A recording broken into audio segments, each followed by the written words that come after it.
YouTube, welcome to my culinary kitchen. My name is Jen from the Jen Spice channel, and today we're going to be cooking. We are making sourdough bread. It's a very basic recipe. It's not my recipe. It sort of is, but it sort of isn't. The basic bread recipe is not, but the additives are all moi. So I'll put a link in the description below if you want to try your hand at sourdough bread. Now, my friend Sabrina at Positively Probiotics has an amazing array of sourdough starters, and I know she was giving them away to her Facebook family, and we have one more giveaway right now. So I'm not sure if her thing is still on, but yeah, in the midst of all this COVID hardship, we are going to be creating our own natural yeast, and I'm going to take you step by step through the phases so that you know you're doing it right. Okay, if you want some of my yeast, I'll send you some. Yep. But like, if you can't afford it, just let me know. I have lots, and I have dried it already, so it's not going to come in the mail. Funny story, my sister, when I first got into probiotics about 10 years ago, like really so many different things. I had kefir, and I had milk kefir, and I had sourdough, and I had all these things going. Water kefir, kombucha. I sent her a package with a kombucha SCOBY in it, and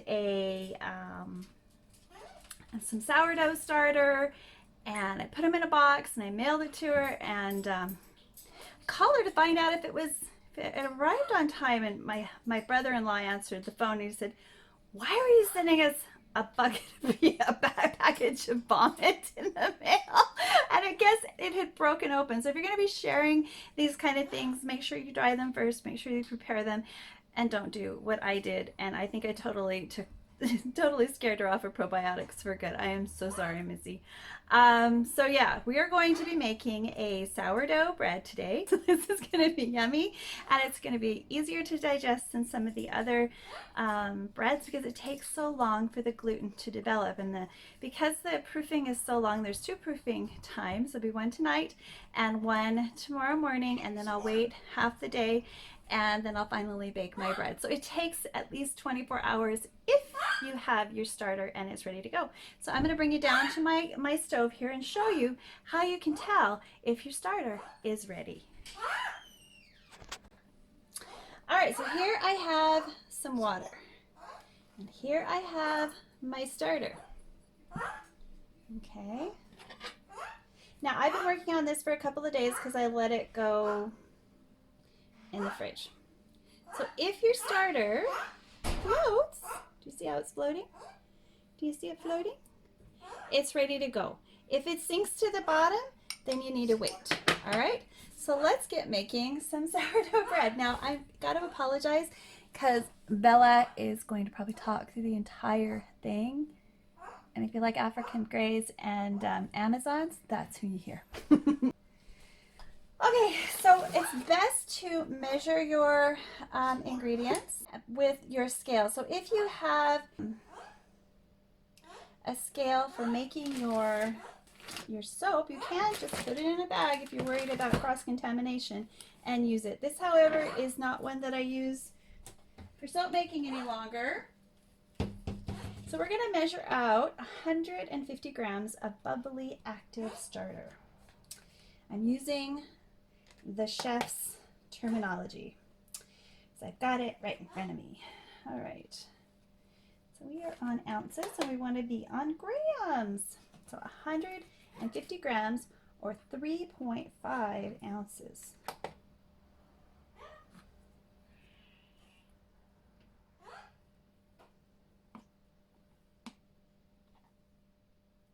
$145. 150. Okay. So set that aside and feed it later. All right, so there's our starter all ready to go. The next thing we need is 8.8 ounces or 250 grams of warm water. And I have a water purifier here, so I'm just going to turn it on. I know I've talked about this before. It actually talks to you, so don't get too worried about that. I'm going to turn the warm water on.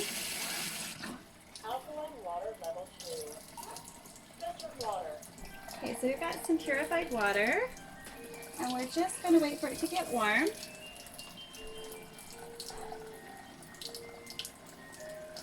So while that's getting warm, I'm going to get my containers.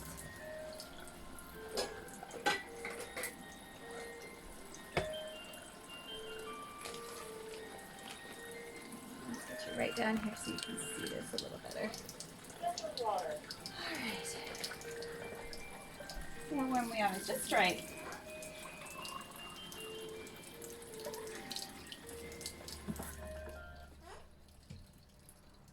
All right, so show is over. Okay. So we've got our warm water here. Now let's turn this back on. And my computers keep turning off. Measure it out. 250 grams. Back on ounces, so we'll go back to grams. 85, 230. So we need a little bit more, so I'll plug it back in.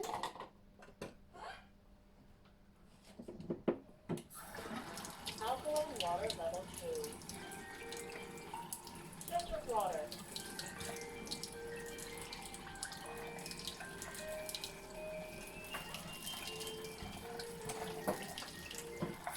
Okay. And another 20 grams. And there we go. So we'll put that aside.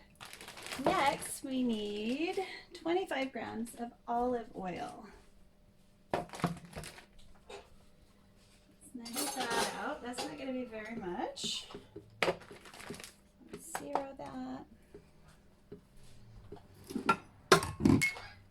I love this olive oil. This is my favorite olive oil for eating.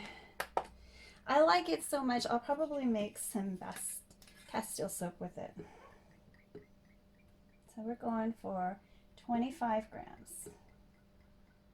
15, 20,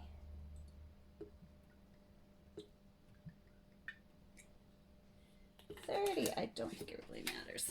Go ahead and a little over. A little over.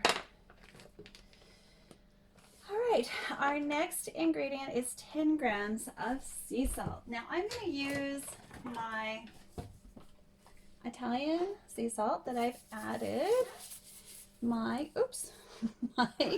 Shake it everywhere. I'm going to use my Italian sea salt that I have added my vanilla to. So if you see all those little specks, this is a vanilla creature, which is pretty cool. So I am not going to use that container. Let's see, what do I got? What do I got? There we go. 0. And we're going to measure out 10 grams.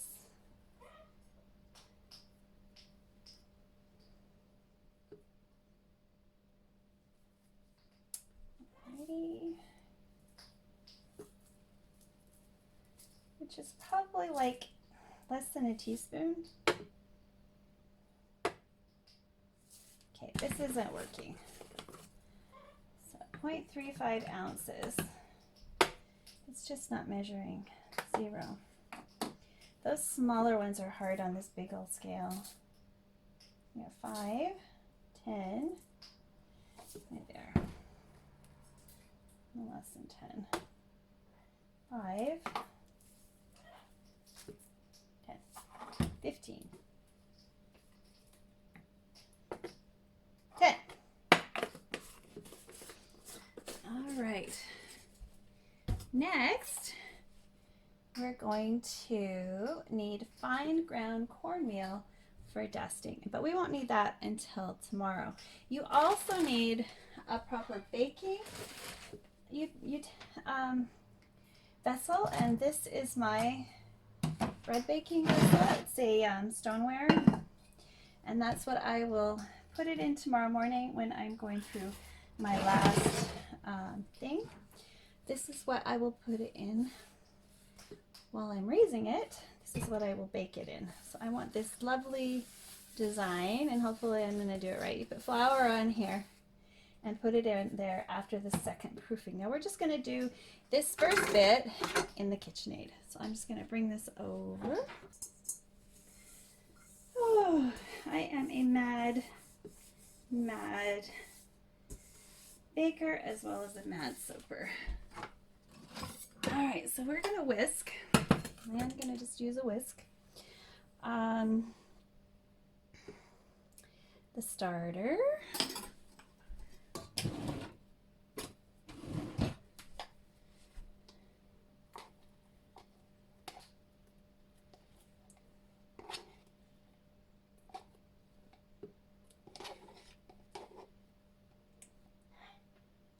Love that because it's hard to wash, so get it all. Your water. And your olive oil. Okay, we're gonna whisk these.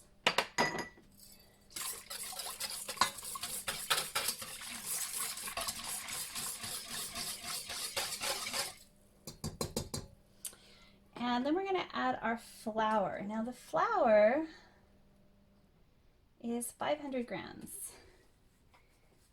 And you should use bread flour, but all I have is all-purpose, so it's not going to be as nice. Okay, so I've got my flour here.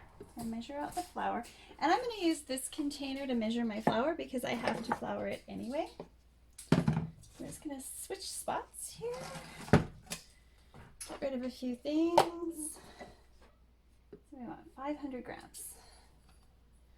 Or 17.65 ounces. 2, 3, 4,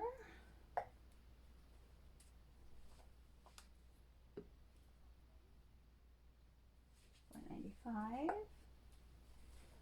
5. Exactly. Now you don't want to overdo it on the flour. You do too much on the flour and you're going to have a problem. Now this first step is not going to be used with the Dutch oven, I mean with the KitchenAid. We're just going to squish it together with our hands, and the technique is called autolyse.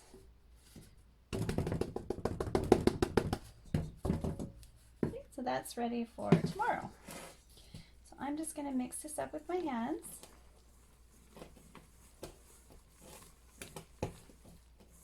Just to hydrate everything. All right, you see I'm just getting it all wet. All right. Now, that's it. That's it for half an hour. All right.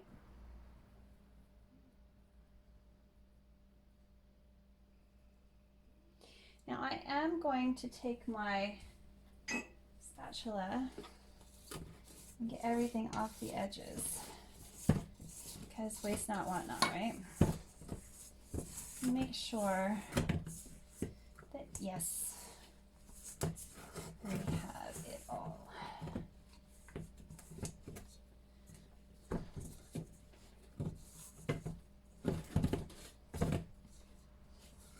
Right, and it's a nice, it's kind of a sticky, but yeah.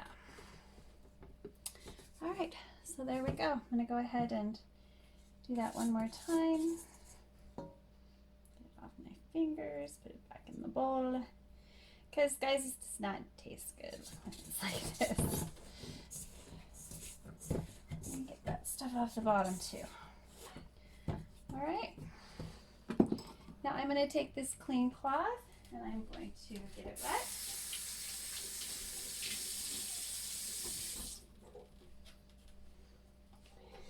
And cover this up because we don't want it getting a hard crust on the top. We're going to leave that for half an hour. I'll see you in half an hour. All right, let's give this a twist. So we're going to pull it up and over, pull it up and over,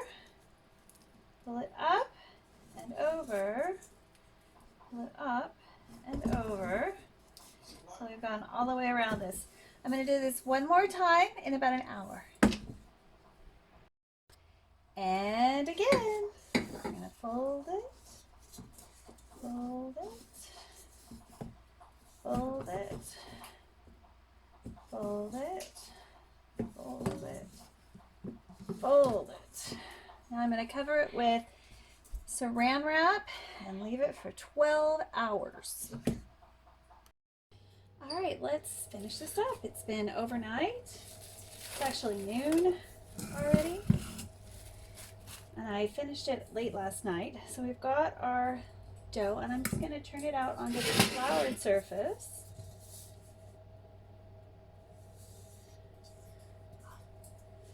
Now as we shape it, it's going to punch it down plenty. So we don't need to do that. So I've got it on here. I only want one side to come in contact with flour, because if I touch both sides, it's going to be really hard to shape it. Now one of them I actually am going to shape, the other one I'm going to be using this Banneton basket. So we're just going to eyeball this, cut it in half, make 2 small sourdough loaves.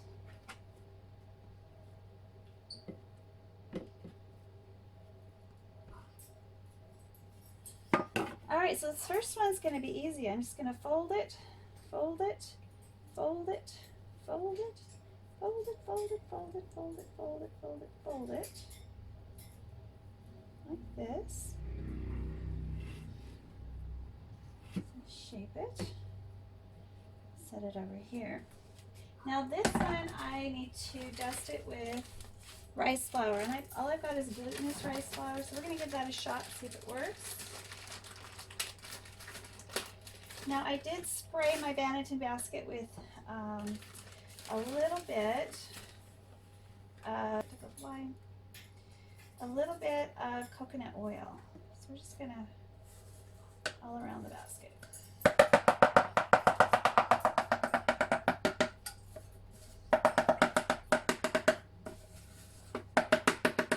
Now you want to get in the cracks, but you don't want to go a whole lot of that flour.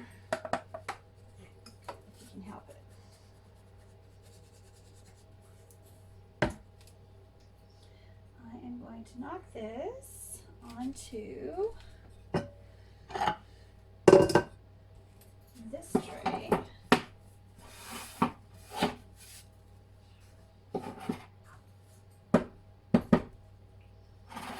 we go. And we're going to take this little guy,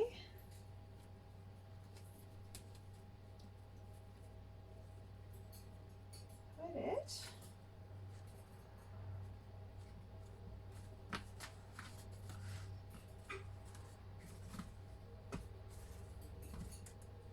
And here.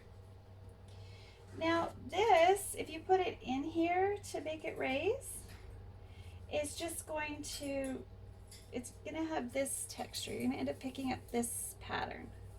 So I believe its intention is 1 for storage, and 2 for covering your bread. Now we're going to leave this until it starts to puff, and then I'll bring you back to a 400-degree oven. So I'm just going to let this sit where it can be warm, and we'll work on this other one here. Okay, here is our basket one, and I'm going to try this pan. I'll just show you how to tip it out. Whoops.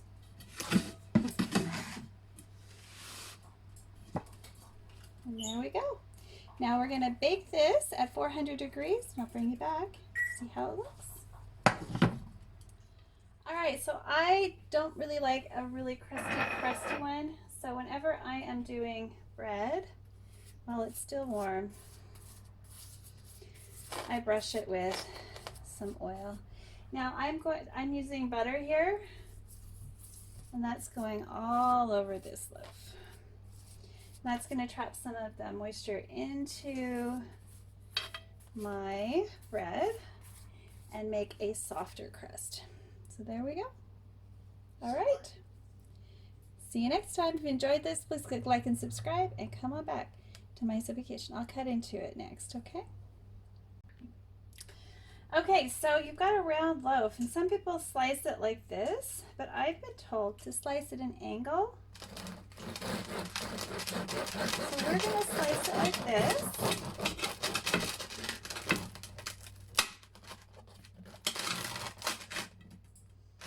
And then, I'll show you the inside. You can slice it however you want to. Look at that.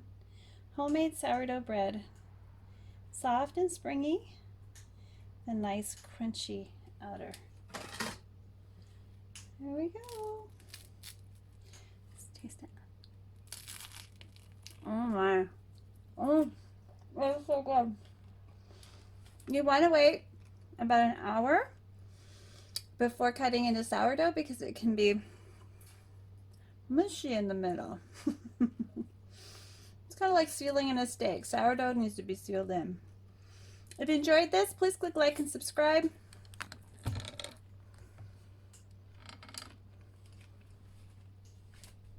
If you enjoyed this, please click like and subscribe and come on back to my soapy and culinary kitchen soon. Bye for now.